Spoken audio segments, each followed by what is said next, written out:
ضعیف ہو سکتی ہے. آیہ کریمہ کہہ رہی ہے کہ رسول یاد کرو اس وقت کو. اور قرآن کے بارے میں کہا گیا ہے کہ اس کو جب بھی تلاوت کرو، اس کو پڑھو تو سمجھ کے پڑھو، اس پر غور و فکر کرو. جب غور و فکر کرو گے تو تمام طریقے کے جو تمہارے انتشار ہیں، اختلافات ہیں، وہ خود بخود دور ہوتے چلے جائیں گے. آیہ کریمہ کھل کے کہہ رہی ہے انی جاعل فی الارض خلیفہ، یعنی پروردگار کہہ رہا ہے کہ میں زمین پہ خلیفہ بنانے والا ہوں. دیکھیں آپ لوگ متوجہ نہیں ہیں، آیت میں پروردگار کہہ رہا ہے کہ میں زمین پہ خلیفہ بنانے والا ہوں. اس کا مطلب یہ ہے کہ خلیفہ بنانا پروردگار کا کام ہے، عام بندوں کا کام نہیں ہے. بھائی کہاں بیٹھے ہیں؟ خلیفہ بنانا یہ پروردگار کا کام ہے، عام بندوں کا کام نہیں ہے کہ ہم نے جسے چاہا خلیفہ بنا لیا، ہم نے اجماع کیا، ہم اکٹھے ہوئے، ہمیں جسے پسند آیا ہم نے الیکشن سے کسی کو نامینیٹ کر دیا. خلیفہ بنانا خدا کا کام ہے. پروردگار کہہ رہا ہے کہ میں خلیفہ بنانے والا ہوں. بھائی کچھ کام ایسے ہوتے ہیں کہ جو بندوں کے ہوتے ہیں، کچھ کام ہیں جو خدا کے ہیں. جو کام خدا کے کرنے کے ہیں وہ بندوں کے کرنے کے نہیں ہیں، اور جو بندوں کے کرنے کے ہیں وہ خدا کے کرنے کے. میں مثال کے طور پہ کہوں کہ بھائی سونا ہے، اونگنا ہے، کھانا ہے، پینا ہے، یہ کام بندوں کے کام ہے. خدا نہ سوتا ہے، نہ اونگتا ہے، نہ کھاتا ہے، نہ پیتا ہے. یہ کام بندوں کے ہیں، خدا کے نہیں ہیں. لیکن کچھ کام ایسے ہیں جو خدا کے کرنے کے ہیں، بندوں کے کرنے کے نہیں ہیں. مثال کے طور پر زندگی اور موت، حیات اور زندگی، بخشنا، موت عطا کرنا، لوگوں کو رزق عطا کرنا، یہ کام پروردگار کا ہے، بندوں کا کام نہیں ہے. اس میں بندوں کی مخالفت نہیں ہے، نہ مداخلت ہے. اس میں یہ کام پروردگار کا ہے. لہذا جو کام پروردگار کا ہے اس میں بندوں کو داخل ہونے کی ضرورت نہیں ہے. خدا کہہ رہا ہے کہ انی جاعل فی الارض خلیفہ، میں زمین پر خلیفہ بنانا چاہتا ہوں. تو اس کا مطلب یہ ہے کہ خلیفہ بنانا اللہ کا کام ہے. یہ بات طے ہو گئی.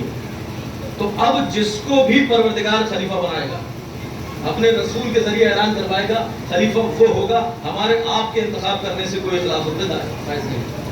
ایک سوال پڑھا محمد والے.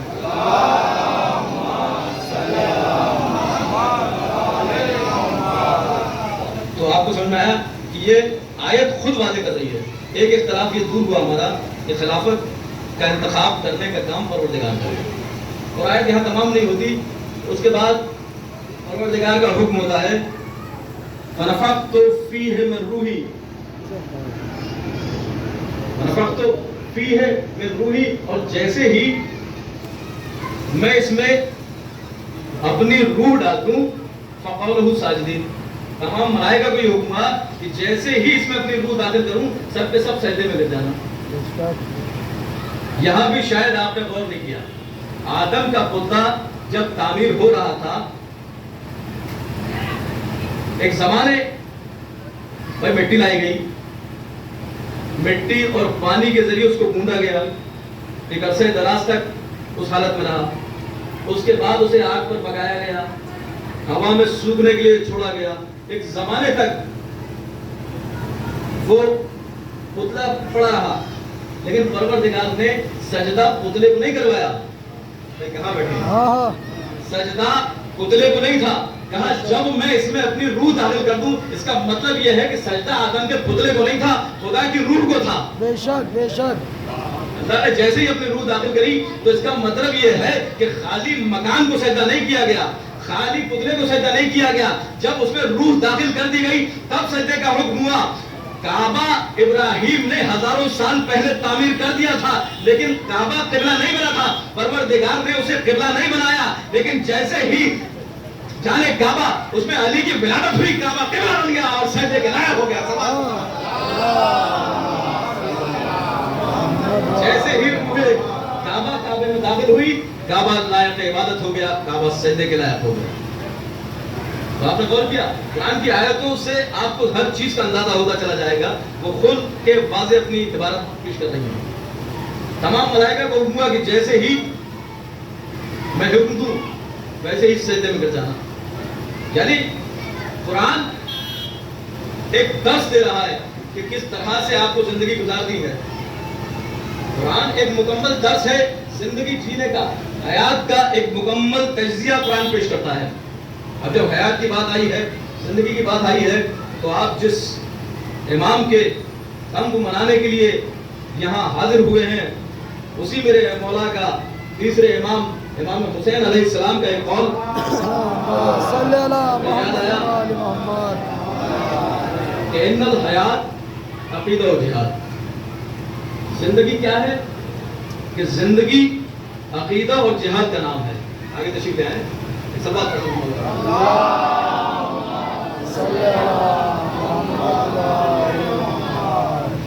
زندگی عقیدے اور جہاد کا نام ہے، میرے مولا فرما رہے ہیں۔ ہم یہ سمجھے کہ سانس لینے کا نام زندگی ہے، ہم یہ سمجھے کہ آنکھوں سے دیکھنے کا نام زندگی ہے، ہم یہ سمجھتے تھے کہ کانوں سے سننے کا نام زندگی ہے، ہم یہ سمجھتے رہے کہ ہاتھ پیروں کے چلنے کا نام زندگی ہے، بدن کی حرکت کا نام زندگی ہے، دل کے دھڑکنے کا نام زندگی ہے۔ لیکن جس کے صدقے میں حیات کو حیات ملی، جس کے صدقے میں زندگی کو زندگی عطا کی گئی، وہی میرے مولا فرماتے ہیں کہ دیکھو سانسوں کے لینے کا نام زندگی نہیں ہے، دل کے دھڑکنے کا نام زندگی نہیں ہے، جسم کے حرکت کرنے کا نام زندگی نہیں ہے، زندگی نام ہے عقیدہ اور جہاد کا۔ یعنی سے معلوم ہوا پہلا لفظ ہے زندگی کا عقیدہ، تو اب یہ معلوم ہوا کہ زندگی کی پہلی علامت ہے عقیدہ۔ پوری توجہ سنیں آپ، زندگی کی پہلی علامت کا نام ہے عقیدہ۔ بے شمار عقیدے اسلام میں، تاریخ اسلام میں پائے جاتے ہیں۔ بھئی یہ جو عقیدہ توحید ہے، تو پروردگار کی یکتائی کا، اس کی وحدانیت کا یقین رکھنا۔ ایک بات اور آپ کے نوجوانوں کو عرض کرتا ہوں کہ عقیدے میں کوئی تقلید نہیں ہوتی، عقیدہ اصول دین میں ہے، یہ فروع دین نہیں ہے۔ فروع دین میں تو آپ یہ کہہ سکتے ہیں کہ ہمارے مولانا صاحب نے بتایا ہے کہ ہاتھ باندھ کے نماز پڑھنی ہے، ہمارے نے بتایا کہ ہاتھ دھو کے پڑھنی ہے۔ بھائی کس طریقے سے نماز انجام دینی ہے، یہ آپ کسی مولوی کے کہنے سے اس کی پیروی کر کے کر سکتے ہیں، لیکن عقائد میں کوئی تقلید نہیں ہے۔ خدا کا ایک ماننا آپ کسی مولوی کے کہنے سے نہیں مانیں گے، آپ کو اس بات پر یقین رکھنا ہے کہ پروردگار ہے۔ تو میں عرض کر رہا تھا کہ بے شمار عقیدے ہیں، وحدانیت کا، توحید کا عقیدہ، نبوت کا عقیدہ، ولایت کا عقیدہ، قیامت کا عقیدہ، یہ سب بنیادی عقیدے ہیں۔ بھئی یہ عقیدے بنیادی عقیدے ہیں، اصول دین میں آپ پڑھ لیں گے، لیکن اس کے علاوہ بھی اسلام میں بے شمار عقائد پائے جاتے ہیں۔ اگر میں تفصیل سے بیان کرنا شروع کر دوں تو وقت گزر جائے گا، رات ہو جائے گی، مگر سارے عقیدے بیان نہیں کیے جائیں گے۔ میں مثال پیش کرتا ہوں آپ کے سامنے، حالی یہی عقیدے، یہ بنیادی عقیدے ہیں۔ آپ کسی بھی مسلک کے عالم دین سے یہ سوال کیجئے جا کے کہ ایک شخص ہے، وہ یہ کہتا ہے کہ میں تمام واجبات انجام دیتا ہوں، جتنے احکام پروردگار ہیں، نماز بھی پڑھتا ہوں، روزہ بھی رکھتا ہوں، لیکن یہ فرشتوں پر میرا یقین نہیں۔ آپ پوچھئے کسی عالم سے کہ اس کا انجام کیا ہوگا، یعنی جہنم میں جائے گا۔ بھلے ہی نماز پڑھتا ہو، روزہ رکھتا ہو، لیکن اگر فرشتوں کے یقین سے، جس کا حکم پروردگار نے دیا ہے، جس کو نبی نے بتایا ہے، اگر ان کا انکار کرے گا تو کیا ہوگا؟ کہاں جائے گا؟ جہنم میں جائے گا۔ آپ پوچھئے کہ بھئی سب کچھ مانتا ہوں، میں حوض کوثر کا یقین نہیں کرتا، کہاں جائے گا؟ انجام کیا ہوگا؟ جہنم میں جائے گا۔ سلسبیل کو نہیں مانتا، جہنم میں جائے گا۔ حوروں کو نہیں مانتا، بھئی حوروں کا تذکرہ ہے کہ میں تو حوروں کو نہیں مانتا، کیا انجام ہوگا؟ جہنم میں جائے گا۔ کوئی یہ کہے کہ میں جنت کو نہیں مانتا، جہنم میں جائے گا۔ حد تو یہ ہے کہ اگر کوئی یہ کہے کہ میں جہنم کو نہیں مانتا تو بھی جہنم میں جائے گا۔ بھائی سوال تھا نا محمد یعنی بے شمار عقائد ہیں۔ 1,24,000 انبیاء، اپنے نبی کو ملا کے 1,24,000 نبیوں کا بھی اقرار کرنا ہے کہ بھئی اللہ نے ہماری ہدایت کے لیے 1,24,000، کسی ایک کا بھی انکار کرے گا جہنم میں چلا جائے گا۔ یعنی تمام نبیوں کا، قرآن کو کتاب خدا ماننا یہ بھی ضروری ہے، یہ اللہ کا کلام ہے، اگر اس پہ شک ہو جائے گا تو بھی جہنم میں جائے گا۔ یعنی بے شمار عقائد ہیں تاریخ اسلام میں، عالم اسلام میں، ایک مسلمان پر ضروری ہے کہ ان پر عمل کرے، ان پر یقین رکھے۔ اچھا ایک سوال ہے میرا نوجوانوں سے، یہ بتائیے کہ یہ جو عقائد ہیں یہ آپ تک پہنچے کیسے؟ بھائی کسی مولانا نے بتایا آپ کو؟ بھائی عقائد یہ اتنے اسلام میں کہ ایک بھی عقیدے کا انکار کرنے سے انسان جہنمی ہو جائے گا، یہ عقیدے آپ تک پہنچے کہاں سے؟ بھائی کسی بھی بزرگ سے سوال کیجئے، کسی بھی عالم دین سے سوال کیجئے، وہ پلٹ کے یہ کہے گا کہ یہ سارے عقیدے ہمیں پیغمبر اکرم ختمی مرتبہ حضرت محمد مصطفیٰ صلی اللہ علیہ وآلہ وسلم نے بتایا۔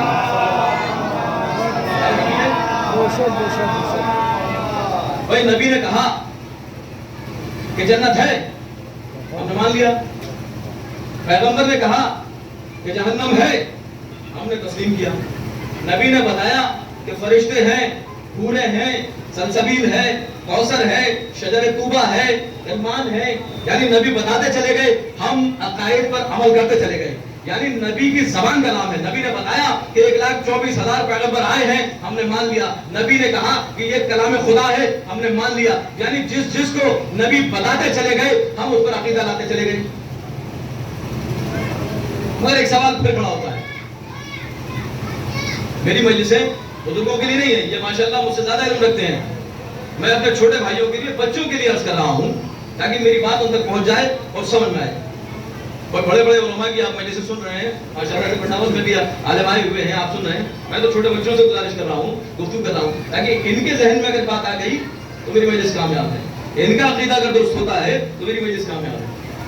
تو یہ بتائیے کہ نبی نے کہا کہ فرشتے ہیں، ہم نے مان لیا۔ نبی نے کہا کہ طوبہ ہے، سلسبیل ہے، کوثر ہے، ہم نے مان لیا۔ نبی نے کہا حوریں ہیں، غلمان ہیں، ہم نے مان لیا۔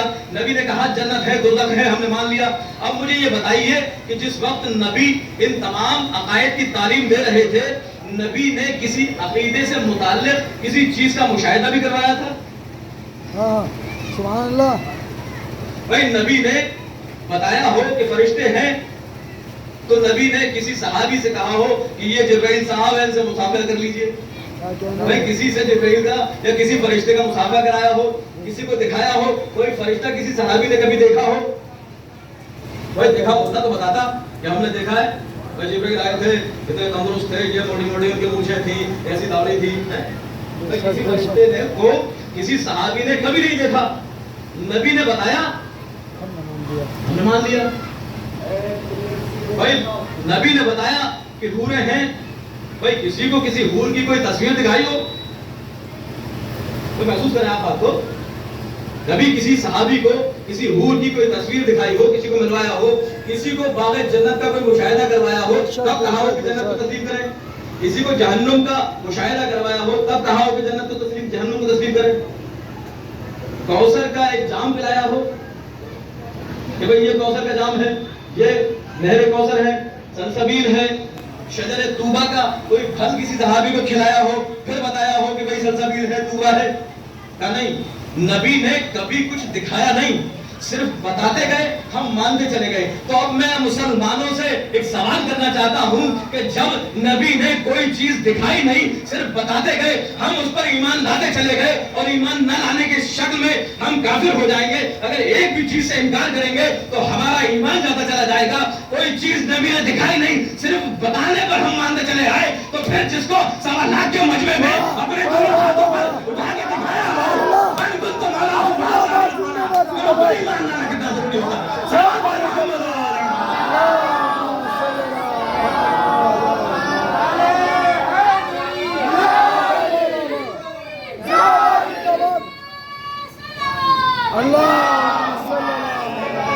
سبحان اللہ سبحان اللہ، زندہ باد زندہ باد زندہ باد۔ نبی نے بتائے، صرف بتائے لیکن دکھائے نہیں، لیکن ہر مسلمان کو یقین ہے اور مانتا چلا جا رہا ہے کہ بھئی یہ چیز نبی نے بتائی ہے، جنت ہے تو ہے۔ تو جو چیز صرف بتائی ہے دکھائی نہیں ہے، اس پر جب اتنا ایمان ہے تو جس کو بتایا بھی ہو اور دکھایا بھی ہو اس پر ایمان لانا کتنا ضروری ہو۔ بھائی نبی نے بتایا کہ من کنت مولا ہو فہذا علی مولا، جس کا میں مولا ہوں اس کا یہ علی مولا ہے۔ درود پڑھیں محمد و آلہ۔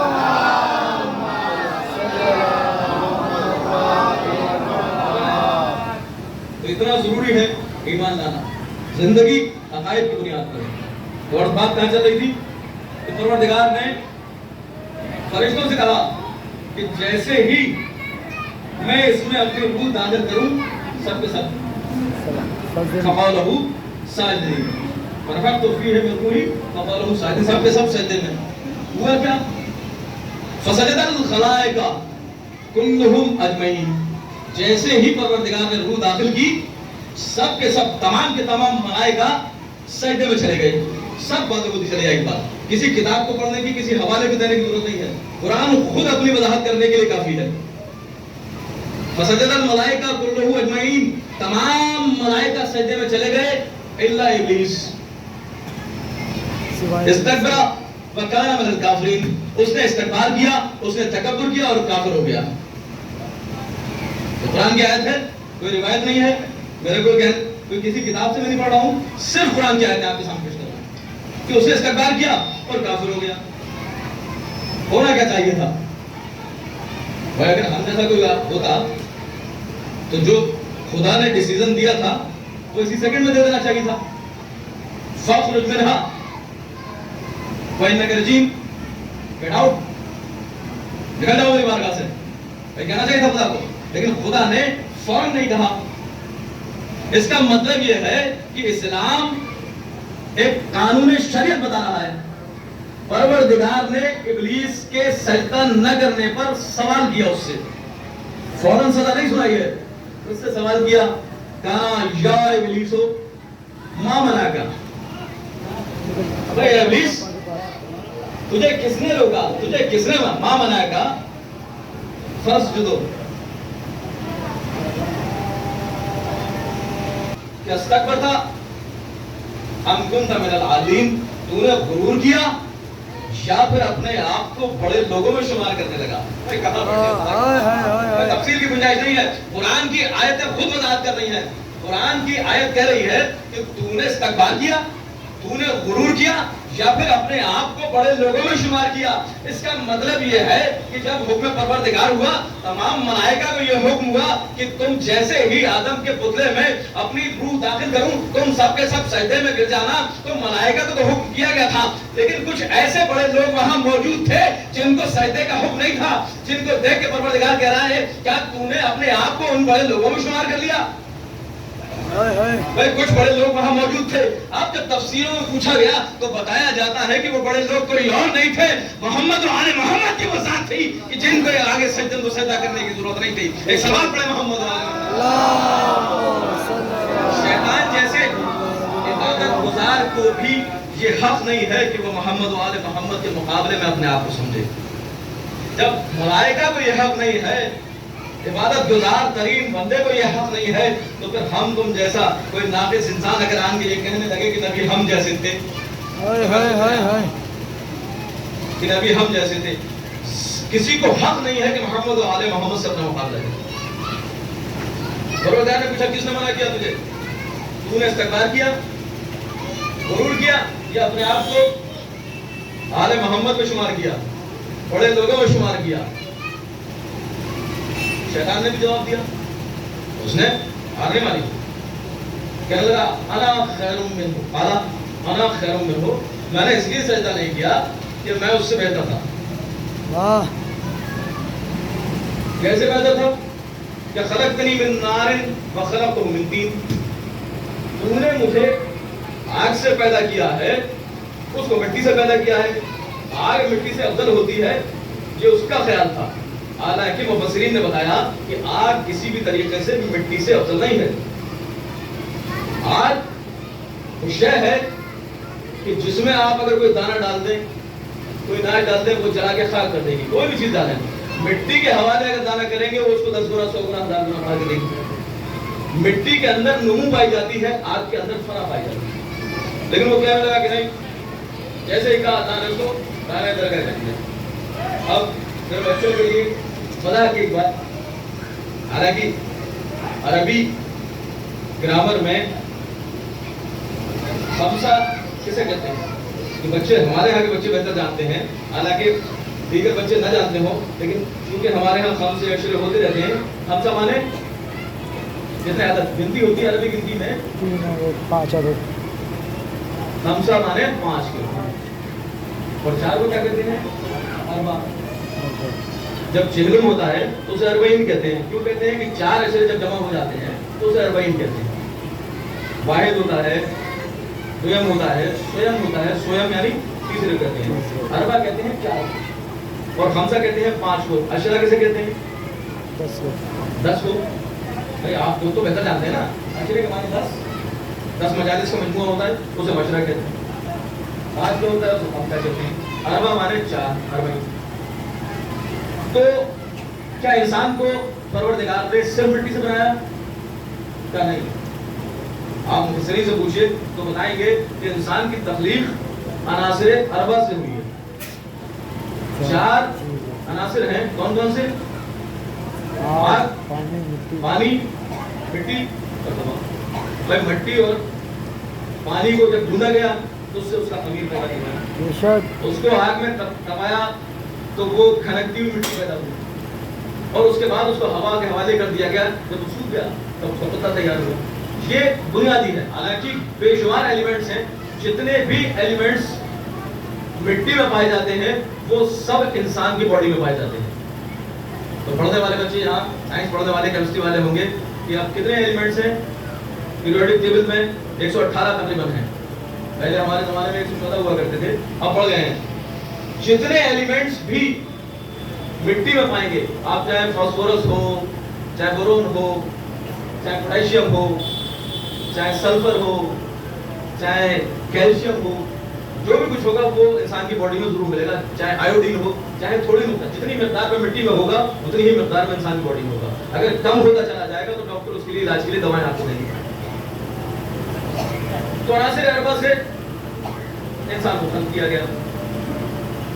یہاں ایک لطیفہ بچوں کے لیے کہ لوگوں نے ایک ماسٹر سے بہت ساری مثالیں آپ کو ملیں گی.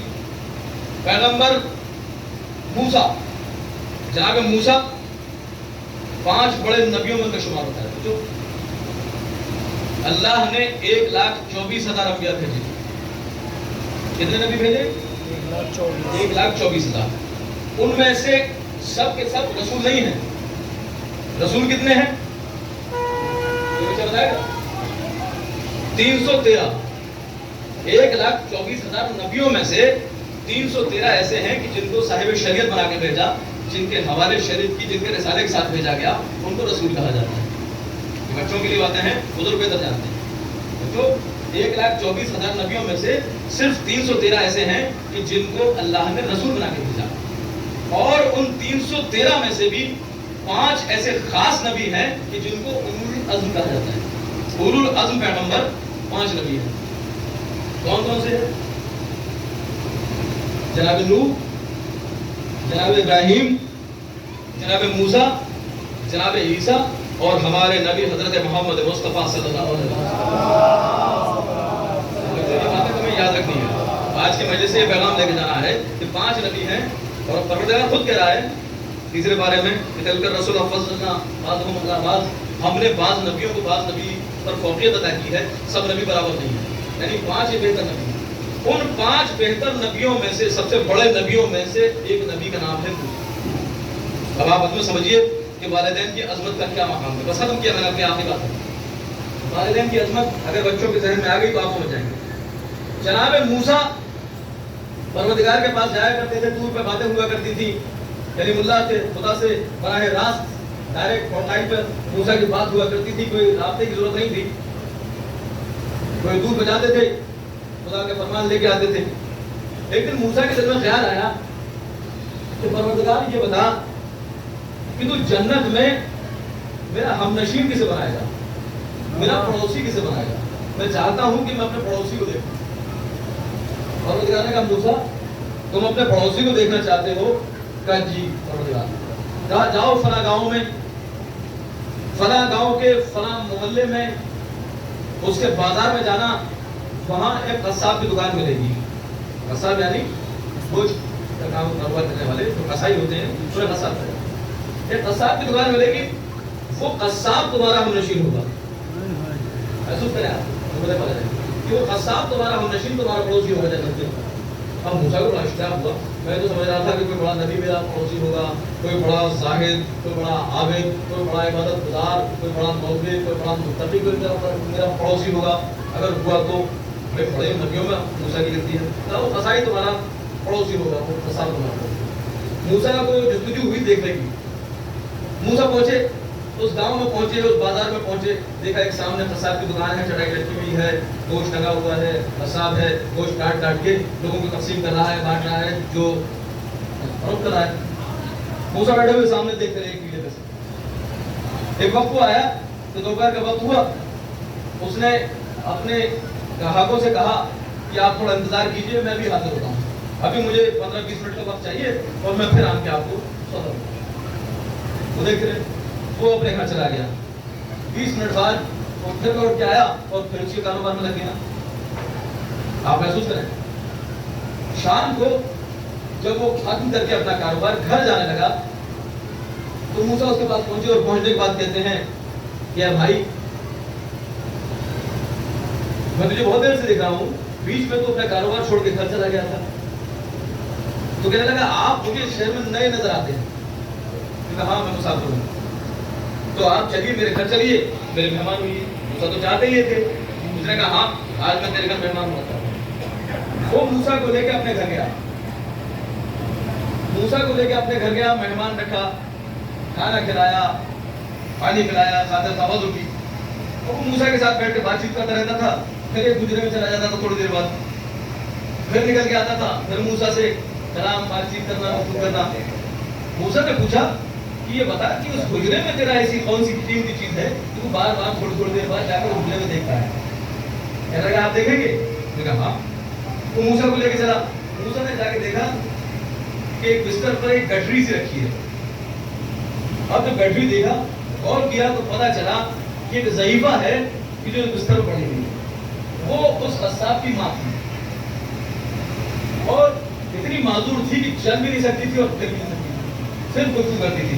کہہ رہا ہے کہ وہ دوپہر میں جب میں آیا تھا تو اپنی ماں کو کھانا کھلانے کے لیے, یہ میرا رویہ ہے, میں اپنے کاروبار کی فکر نہیں کرتا لیکن ماں کو اپنی وقت پر کھانا کھلاتا, کیونکہ میری ماں چل نہیں سکتی, پھر نہیں سکتی, کچھ کام نہیں کر سکتی. اس کی ساری خدمت میں انجام دیتا ہوں. حد یہ ہے کہ اس کو نوالے بنا بنا کے میں اپنے ہاتھوں سے کھلاتا ہوں.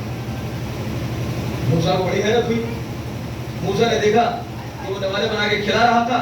اب یار تجھے موسیٰ نبی کا پڑوسی بنائے گا. اب جیسے ہی سنا, موسیٰ نے کہا جا تیری ماں کی دعا قبول ہو گئی. کہنے لگا کیسے قبول ہو گئی؟ کہا وہ موسیٰ نبی میں ہی ہوں, خدا نے مجھے بشارت دی ہے. یہ ہے صراط خدمت کرنے کا والا جگہ. سماج پڑھے محمد والدین کی خدمت کرنا کبھی ضائع نہیں جاتا. ہر بچے پر, ہر نوجوان پر فرض ہے کہ اپنے والدین کی خدمت کرے. ہمارے نبی پیغمبر اکرم مصطفیٰ سید محمد مصطفیٰ صلی اللہ علیہ وسلم کے پاس ایک شخص آیا. آخری بات ہے اور اب کے مسائل. آنے کے بعد کہتا ہے یا رسول اللہ, میں تمام واجبات انجام دیتا ہوں, تمام فرائض انجام دیتا ہوں, لیکن میری دعائیں قبول نہیں ہوتی. یا رسول اللہ کوئی ایسا نسخہ بتائیے کہ میری دعائیں قبول ہو جائیں. اور سنیں عظمت والدین کے حوالے سے آخری بات ہے کہ یا رسول اللہ میں تمام واجبات انجام دیتا ہوں, تمام دین کے کام کرتا ہوں, شروع کرتا ہوں, نماز پڑھتا ہوں, روزہ رکھتا ہوں, تمام کام کرتا ہوں, لیکن میری دعائیں ہیں کہ مستجاب نہیں ہوتی, قبول نہیں ہوتی. پیغمبر نے کہا کہ جا اپنے والدین سے کہ وہ تیرے حق میں دعا کریں گے. پروردگار والدین کی دعا اولاد کے حق میں رد نہیں کرتا. یہ قول پیغمبر ہے, کوئی کتاب کی بات نہیں ہے.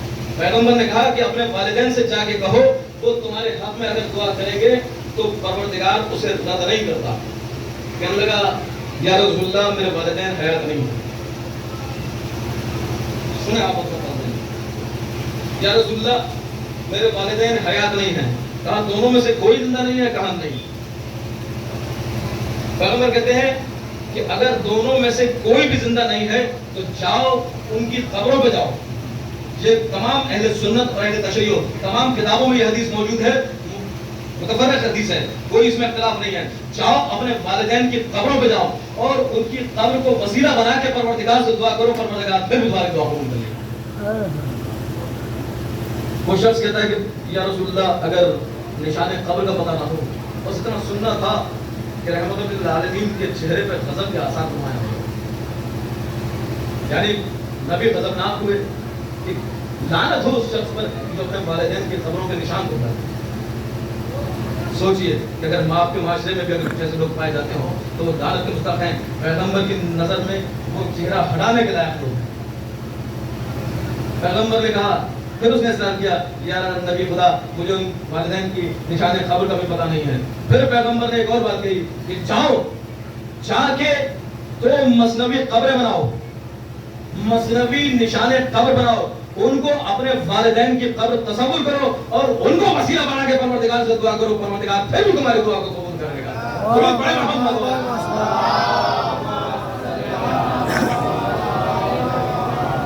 یہ ہے اگر دنیا میں ترقی کرنا چاہتے ہو، دین میں ترقی کرنا چاہتے ہو اور دنیا میں آخرت میں ترقی کرنا چاہتے ہو تو اپنے والدین کی اطاعت کرنا سیکھو۔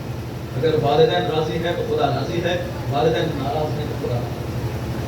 عزیزو، آج محرم کی 9 تاریخ ہوئی، ہم اس امام کا غم منانے کے لیے یہاں بیٹھے ہیں کہ جس کو رسول نے اپنے کاندھے پہ بٹھا کر کلیوں میں پھاڑا۔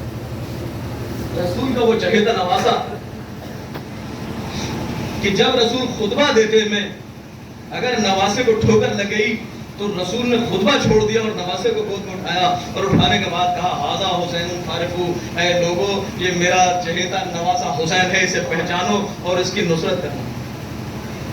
لیکن ایک دور ایسا آیا، کربلا کے میدان میں امام عالی مقام ہے، آج 9 تاریخ ہو گئی ہے، آج اس شہید کا ہمیں پرسہ دینا ہے کہ جس پر حسین کو بڑا بھروسہ تھا۔ حسین نے اس دین کو آپ تک پہنچانے کے لیے وہ قربانی دی ہے، اپنا 18 سال کا جوان بیٹا حسین نے قربان کر دیا۔ عزیزو، حسین نے 6 مہینے کے اپنے بچے کے گلے پہ تیر کھاتے ہوئے دیکھا ہے۔ حسین نے اپنے بھتیجے قاسم کے ٹکڑوں کو پامال، لاش کو پامال ہوتے ہوئے دیکھا ہے۔ حسین نے اپنے بھانجے اون محمد کے لاشیں اٹھائے ہیں، اپنے حبیب دوست کا لاشا اٹھایا ہے، انصار و اقربا کے لاشیں اٹھائے ہیں۔ حد یہ ہے کہ کڑیے جوان بھائی جس پر حسین کو بڑا اعتماد تھا، جس کے بھروسے حسین کربلا آئے تھے، کربلا میں اس حسین نے اس بھائی کے کٹے ہوئے شانے بھی اٹھائے ہیں، اپنے برابر کے بھائی کو قربان کر دیا۔ عزیزو، آج کی تاریخ منسوب ہے مولا عباس سے۔ مولا عباس کی بس اتنی صفت سمجھ لیجئے کہ مولا کائنات نے پوری زندگی پروردگار سے کوئی دعا نہیں مانگی، کچھ مطالبہ نہیں کیا، کچھ طلب نہیں کیا، لیکن ایک دعا مانگی ہے، ایک خواہش کی ہے اور اس خواہش کا نام عباس ہے۔ علی نے نماز شب میں دعا مانگی کہ پروردگار مجھے ایک ایسا بیٹا عطا کر جو کربلا میں میرے حسین کے کام آئے۔ اور عزیزو، عباس نے بھی حق اطاعت عطا کر دیا، کبھی بھی حسین کو بھائی نہیں کہا، ہمیشہ آقا کہہ کے خطاب کیا۔ عباس حسین پہ اپنی اتنی جان نثار کرتے تھے، اور ایک روایت میں نے ایسی پڑھی کہ خدا کی قسم راتوں تک مجھے رونا آیا ہے۔ خدا کی قسم حسین کی اتنی محبت اور اتنی اطاعت عباس کے دل میں تھی کہ بعد شہادت امام حسن، شاید آپ لوگوں نے یہ روایت نہ سنی ہو لیکن بڑی عظیم روایت ہے کہ بعد شہادت امام حسن عباس اتنے محتاط تھے حسین کی حفاظت کے سلسلے میں کہ عباس کوئی کھانا بھی اگر حسین تک پہنچتا تھا تو پہلے عباس اسے چکھ لیتے تھے پھر حسین تک پہنچتے دیتے تھے، اس لیے کہ امام حسن کو ان کے گھر میں زہر دے کے مارا گیا تھا۔ عباس اس قدر اطاعت کرتے تھے، حفاظت کرتے تھے کہ کھانا پہلے خود چکھتے تھے پھر بعد میں امام حسین تک پہنچتا تھا۔ اتنی حفاظت کرتے تھے کہ کہیں کسی طریقہ سے کوئی امام حسین پہ حملہ نہ کر دے۔ اور یہی وقت آیا کہ جب ہور نے نجام فرض پہ ہاتھ ڈالا ہے تو سمجھ لیجئے کہ عباس کے جسم سے روح پرواز کرنے والی تھی۔ امام نے عباس کو یہ حکم دیا کہ جاؤ جا کے خود کے لشکر کو پانی پلاؤ۔